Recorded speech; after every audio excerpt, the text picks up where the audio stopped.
सम्पूर्ण दर्शकबिनहरू नमस्कार। म शिखर मौसम।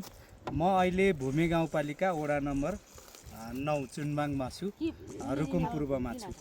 अहिले तपाईँ मेरो ब्याकग्राउन्डमा देखिराख्नु भएको छ, यो उखु पेलिरहेको देखिराख्नु भएको छ।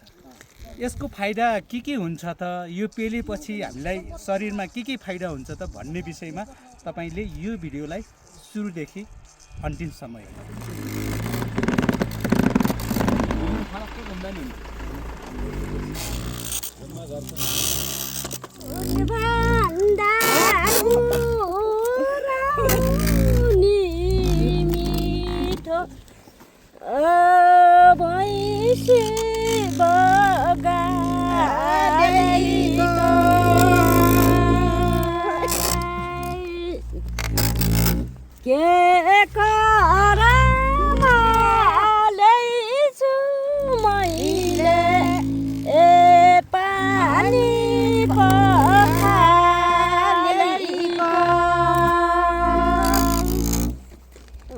प्याले रोग त एकदम चट्टै हुन्छ झन्।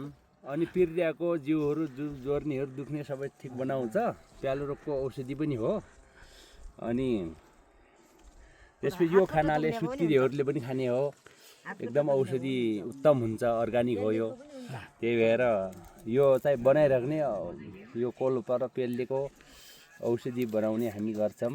अनि यसबाट अलि अति खियाएपछि त गुरु पनि बन्ने हो, तर ठिक्कको खियाएर ठ्याक्कै राप बनाएर त्योमा परिणत गर्छन्। त्यसपछि सबैले युज गर्छन् औषधिको रूपमा हुन्छ। योलाई अरू ठाउँमा जस्तै अरू माध्यमले पनि पेल्छन् होइन? तपाईँहरूले यो कोल बनाएर पेल्नुहुन्छ, गाउँले नै बनाएको कि व्यक्तिगत हो? यो चाहिँ यो त गाउँ मिलेर बनाएको। हेर्नुहोस्, अब मेसिनहरू बसाल्न सकिएको छैन, केन्द्रीय लाइन छैन, त्यही भएर यो प्रविधिबाट बनाएको।